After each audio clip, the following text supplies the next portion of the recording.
6 अगस्त 1945। Location Japan का शहर Hiroshima. समय सुबह के 8 बजे। शहर की स्थिति सामान्य। इस समय लोग अपने अपने काम पर जा रहे थे। बच्चे स्कूल जाने की तैयारी कर रहे थे और दुकानदार अपनी दुकानें खोल रहे थे। किसी को पता नहीं था कि कुछ ही मिनटों में उनका शहर इंसान द्वारा बनाए गए सबसे खतरनाक हथियार का निशाना बनने वाला है। कुछ समय बाद लगभग 8:15 पर अमेरिकी B-29 विमान, जिसका नाम एनोला गे था, वो हिरोशिमा शहर के ऊपर पहुंचा और उसने अपना पेट खोलकर एक बम इस शहर पर गिराया। कुछ ही सेकंड बाद आसमान में ऐसी चमक उत्पन्न हुई जिसके सामने सूरज की रोशनी भी फीकी लगने लगी। फिर एक जबरदस्त धमाका हुआ और हिरोशिमा शहर का बड़ा सा हिस्सा चंद ही मिनटों में तबाह हो गया। हजारों लोग उसी पल मारे गए और आने वाले दिनों, महीनों और वर्षों में रेडिएशन और फूटों की वजह से मौतों का आंकड़ा कई हजारों तक पहुंच गया। लेकिन दुनिया ने अब भी इस हथियार की पूरी ताकत देखी भी नहीं थी कि सिर्फ 3 दिन बाद यानी 9 अगस्त को अमेरिका ने जापान के ही शहर नागासाकी पर दूसरा परमाणु बम गिरा दिया। ये हिरोशिमा पर गिराए गए बम से कहीं ज्यादा ताकतवर था और इसमें भी हजारों की संख्या में लोग उसी दिन मारे गए। लेकिन दोस्तों, कुछ ही वर्षों बाद दुनिया ने इससे भी कई गुना ज्यादा शक्तिशाली बम देखे। 1961 में सोवियत संघ ने त्सार बोम्बा का परीक्षण किया।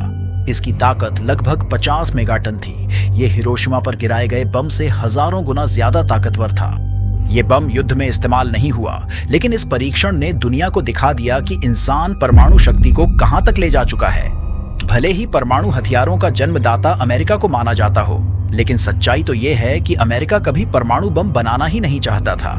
लेकिन परिस्थितियां और समय वो चीज करा देती हैं जिसकी उम्मीद इंसानों को होती ही नहीं है। जूलियस रॉबर्ट ओपेनहाइमर, एक ऐसा वैज्ञानिक जिसे आगे चलकर दुनिया ने परमाणु बम का जनक कहा। लेकिन सबसे बड़ा सवाल यही है कि आखिर अमेरिका को ना चाहते हुए ऐसा हथियार बनाने की आखिर जरूरत क्यों पड़ी, और इस पूरी कहानी में ओपेनहाइमर को ही क्यों चुना गया। देखा जाए तो शुरुआत में शायद खुद ओपेनहाइमर को भी अंदाजा नहीं था कि जिस काम को वह विज्ञान की एक बड़ी उपलब्धि समझकर शुरू कर रहे हैं, वही एक दिन उन्हें दुनिया के सामने एक ऐसे सवाल के साथ खड़ा कर देगा जिसका जवाब उनके पास खुद नहीं होगा।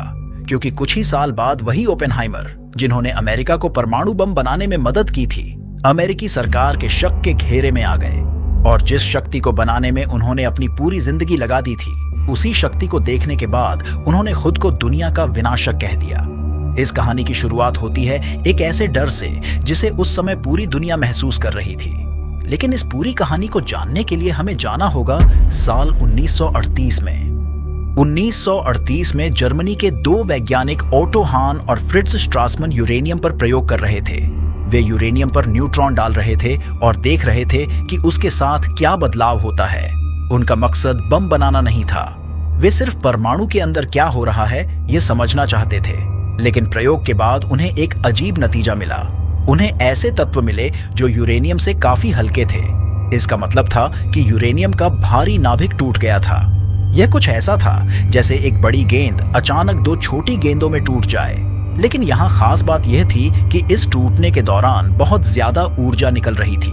ओटो हान ने यह नतीजा अपनी पुरानी सहयोगी लाइसे मीटनर को बताया। मीटनर उस समय जर्मनी छोड़कर स्वीडन में रह रही थीं। उन्होंने अपने भतीजे ऑटो फ्रिश के साथ मिलकर इस नतीजे को समझाया और बताया कि यूरेनियम का नाभिक वास्तव में 2 हिस्सों में टूट रहा है। इस प्रक्रिया को नाम दिया गया न्यूक्लियर फिशन, यानी परमाणु विखंडन। यहीं से कहानी में बड़ा बदलाव आया। वैज्ञानिकों को पता चला कि अगर परमाणु को तोड़ने पर इतनी ऊर्जा निकलती है तो शायद इस प्रक्रिया को नियंत्रित करके बहुत बड़ी मात्रा में ऊर्जा एक साथ निकाली जा सकती है। दुर्भाग्यवश उस समय यानी 1938 में जर्मनी पर एडोल्फ हिटलर का शासन था। हिटलर जर्मनी को तेजी से एक बड़ी सैन्य ताकत बना रहा था और यूरोप में तनाव लगातार बढ़ रहा था। इस दौरान जर्मनी से कई वैज्ञानिक दूसरे देशों में जा चुके थे क्योंकि नाजी सरकार यहूदियों और अपने विरोधियों के खिलाफ सख्त कार्रवाई कर रही थी। लिज मिटनर जैसे वैज्ञानिकों को भी जर्मनी छोड़ना पड़ा था और अब उसी जर्मनी में यूरेनियम के टूटने की एक ऐसी खोज हुई थी जिसमें बहुत बड़ी ऊर्जा निकल रही थी, जब इस खोज की खबर अमेरिका और दूसरे देशों तक पहुंची तो कुछ वैज्ञानिकों को एक बात परेशान करने लगी कि अगर जर्मनी के वैज्ञानिकों ने यह समझ लिया कि इस प्रक्रिया को हथियार में कैसे बदला जा सकता है तो क्या होगा, और अगर ऐसा हथियार सबसे पहले हिटलर के हाथ लग गया तो वो कई देशों को ले डूबेगा। इसी सोच के चलते हंगरी में जन्मे वैज्ञानिक लियो शिलार्ड, जो खुद कभी जर्मनी में रह चुके थे, इस खतरे को बहुत गंभीरता से लेने लगे, क्योंकि वो हिटलर के जिद्दी रवैये से बहुत अच्छी तरह परिचित थे। उन्हें लगा कि अब अमेरिका को इसके बारे में तुरंत चेतावनी देना जरूरी है, लेकिन राष्ट्रपति तक यह बात पहुंचाने का रास्ता आसान नहीं था। लियो शिलार्ड ने इसके लिए एक ऐसे व्यक्ति की मदद लेने का फैसला किया जिसे पूरी दुनिया जानती थी। उनका नाम था अल्बर्ट आइंस्टाइन। अल्बर्ट आइंस्टाइन खुद जर्मनी में रह चुके थे, लेकिन 1933 में जब हिटलर सत्ता में आया तो जर्मनी का माहौल तेजी से बदलने लगा। आइंस्टाइन ने जर्मनी वापस न लौटने का फैसला किया और आखिरकार अमेरिका चले गए थे। लियो शिलार्ड जानते थे कि अगर वो आइंस्टाइन से मिलते हैं तो अमेरिका के प्रेसिडेंट तक ये खबर जल्दी पहुंच सकती है। आइंस्टाइन ने लियो शिलार्ड की बात सुनी और खतरे को समझा। दोनों ने मिलकर अमेरिकी राष्ट्रपति फ्रैंकलिन डी रूजवेल्ट को एक पत्र लिखा। 2 अगस्त 1939 को आइंस्टाइन ने उस पत्र पर हस्ताक्षर किए, लेकिन यह पत्र तुरंत राष्ट्रपति तक नहीं पहुंच सका। करीब 2 महीने बाद 11 अक्टूबर को अलेक्जेंडर सैक्स इसे लेकर राष्ट्रपति रूजवेल्ट के सामने पहुंचे। रूजवेल्ट ने पत्र पढ़ा और उन्हें समझ आ गया कि यह मामला सामान्य वैज्ञानिक खोज का नहीं है। रूजवेल्ट ने इस चेतावनी को नजरअंदाज नहीं किया और उसी समय अमेरिका ने यूरेनियम पर शोध के लिए सरकारी मदद शुरू कर दी। देखा जाए तो अभी भी कोई बम नहीं बना था, लेकिन एक बात तय हो चुकी थी कि अगर जर्मनी इसे बनाने की कोशिश कर रहा है तो अमेरिका पीछे नहीं रहेगा। शुरुआत में यह काम बहुत छोटे स्तर पर था। किसी को नहीं पता था कि बम वास्तव में बनाया भी जा सकता है या नहीं। इस समय वर्ल्ड वॉर 2 चल रहा था, लेकिन अमेरिका अभी तक इस वार में शामिल नहीं था। लेकिन दिसंबर 1941 में जापान ने अमेरिका के पर्ल हार्बर पर हमला कर दिया, जिसे देख अमेरिका भी वर्ल्ड वॉर 2 में शामिल हो गया। अब हालात पूरी तरह बदल चुके थे, क्योंकि जर्मनी और जापान में सैन्य समझौता हुआ था कि अगर दोनों में किसी भी देश पर कोई अन्य देश हमला करता है तो ये दोनों देश एक दूसरे का साथ देंगे। और यही डर अमेरिका को सताने लगा कि अगर जर्मनी परमाणु बम बना लेगा तो वो जापान की मदद जरूर करेगा। इसीलिए 1942 में अमेरिका ने परमाणु बम बनाने के लिए अपने काम को बेहद तेजी के साथ करना शुरू किया और इसे एक प्रोजेक्ट का नाम दिया जिसे मैनहट्टन प्रोजेक्ट कहा गया। अब लक्ष्य सिर्फ परमाणु को समझना नहीं था, बल्कि अब लक्ष्य था पहला परमाणु बम बनाना, और इस काम की जिम्मेदारी सेना के जनरल लेस्ली ग्रोव्स को दी गई। लेकिन ग्रोव्स को जल्द ही समझ आ गया कि यह काम सिर्फ सेना नहीं कर सकती। उन्हें ऐसे वैज्ञानिक की जरूरत थी जो दुनिया के सबसे प्रतिभाशाली दिमागों को एक जगह इकट्ठा कर सके, और उनकी नजर एक ऐसे व्यक्ति पर गई जिसका नाम आने वाले समय में परमाणु बम के साथ हमेशा के लिए जुड़ने वाला था। जनरल लेस्ली ग्रोव्स ने जिस वैज्ञानिक को चुना वह थे जूलियस रॉबर्ट ओपेनहाइमर। ओपेनहाइमर बेहद प्रतिभाशाली थे और अमेरिका के कई बड़े वैज्ञानिकों से उनके अच्छे संबंध थे। ग्रोव्स को लगा कि अगर किसी एक व्यक्ति के जरिए दुनिया के बेहतरीन वैज्ञानिकों को एक साथ लाया जा सकता है तो वह ओपेनहाइमर ही हैं। ओपेनहाइमर ने जिम्मेदारी स्वीकार कर ली। अब उन्हें ऐसी जगह चाहिए थी जहां वैज्ञानिक पूरी तरह इस काम पर ध्यान दे सके और बाहरी दुनिया से दूर रहे। इसके लिए न्यू मैक्सिको के लॉस अलामोस को चुना गया। यहाँ रेगिस्तान के बीच एक गुप्त शहर बनाया गया और धीरे धीरे वहाँ वैज्ञानिक, इंजीनियर और उनके परिवार पहुंचने लगे। यहाँ किसी को पूरी जानकारी नहीं दी जाती थी, सबको बस अपने हिस्से का काम पता था। लॉस अलामोस में ओपेनहाइमर के साथ दुनिया के कई बड़े वैज्ञानिक जुट चुके थे।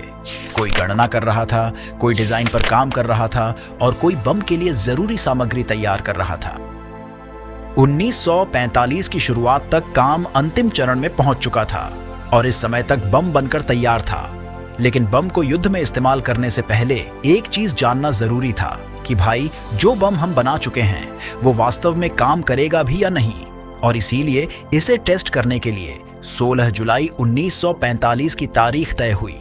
16 जुलाई 1945 की सुबह न्यू मैक्सिको के रेगिस्तान में वैज्ञानिक और सैन्य अधिकारी एक सुरक्षित दूरी पर खड़े थे।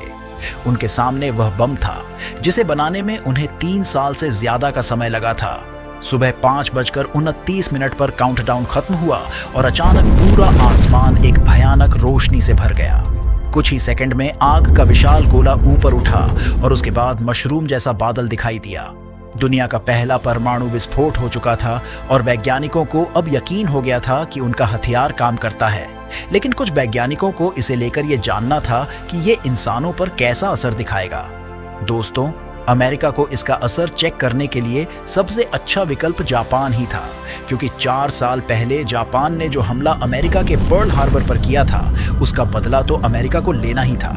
चलिए थोड़ा ये भी जान लेते हैं कि जापान ने आखिर अमेरिका के पर्ल हार्बर पर हमला क्यों किया। दोस्तों, द्वितीय विश्व युद्ध के दौरान जापान तेजी से एशिया में अपना प्रभाव बढ़ा रहा था, लेकिन उसके पास तेल और दूसरे जरूरी प्राकृतिक संसाधनों की कमी थी। इसलिए जापान ने चीन और दक्षिण पूर्व एशिया के संसाधनों पर कब्जा करना शुरू कर दिया। जापान के इस विस्तार से अमेरिका नाराज हो गया और उसने जापान पर तेल समेत कई महत्वपूर्ण चीजों के निर्यात पर कड़े प्रतिबंध लगा दिए। इससे जापान के सामने बड़ा संकट खड़ा हो गया, क्योंकि उसकी सेना और नौसेना तेल पर बहुत ज्यादा निर्भर थी। जापान ने तय किया कि अगर उसे दक्षिण पूर्व एशिया के तेल और दूसरे संसाधनों पर कब्जा करना है तो पहले प्रशांत महासागर में मौजूद अमेरिकी नौसेना को कमजोर करना होगा। इसी वजह से 7 दिसंबर 1941 को जापान ने हवाई स्थित पर्ल हार्बर में अमेरिकी नौसैनिक अड्डे पर अचानक हमला कर दिया।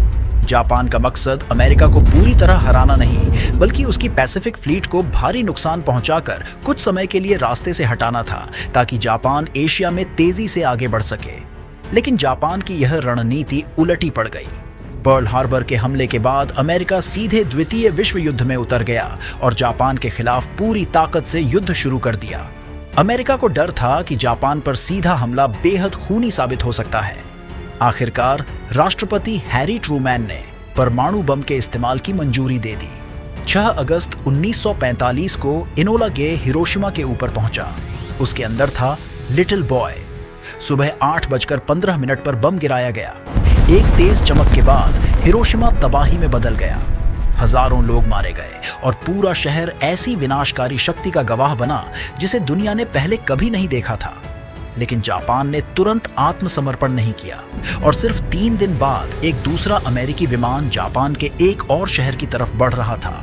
इस बार उसका निशाना बना नागासाकी। लेकिन इस बार जो परमाणु बम इस्तेमाल हुआ वो फैट मैन था, जो लिटिल बॉय से कई गुना शक्तिशाली था। इन दोनों विस्फोटों में लाखों लोग मारे गए और हजारों लोग इसके रेडिएशन से कई वर्षों तक प्रभावित हुए। लेकिन उस समय जापान ने तुरंत आत्मसमर्पण नहीं किया था, बल्कि जब सोवियत संघ यानी रूस भी जापान के खिलाफ युद्ध में उतरा तो आखिरकार 15 अगस्त को जापान के सम्राट हिरोहितो ने रेडियो पर देश को संबोधित किया और आत्मसमर्पण की घोषणा की। हिरोशिमा और नागासाकी के बाद सोवियत संघ के सामने एक बड़ा सवाल था। अगर परमाणु हथियार सिर्फ अमेरिका के पास रहे तो क्या दोनों महाशक्तियों के बीच ताकत का संतुलन बना रहेगा? इसी चिंता के कारण वैज्ञानिक इगोर कुर्चातोव के नेतृत्व में सोवियत संघ ने परमाणु कार्यक्रम को तेजी से आगे बढ़ाया। अमेरिकी परमाणु परियोजना से जुड़ी कुछ गुप्त जानकारियां जासूसी के जरिए भी सोवियत संघ तक पहुंच रही थीं। आखिरकार 29 अगस्त 1949 को सोवियत संघ ने अपना पहला परमाणु परीक्षण कर दिया। अब अमेरिका अकेला परमाणु शक्ति नहीं था और यहीं से शुरू हुई ऐसी दौड़ जिसने पूरी दुनिया का भविष्य बदल दिया।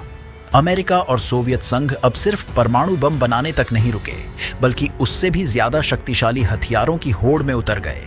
अमेरिका ने 1952 में हाइड्रोजन बम का परीक्षण किया और सोवियत संघ ने भी जल्द ही इसका जवाब दिया।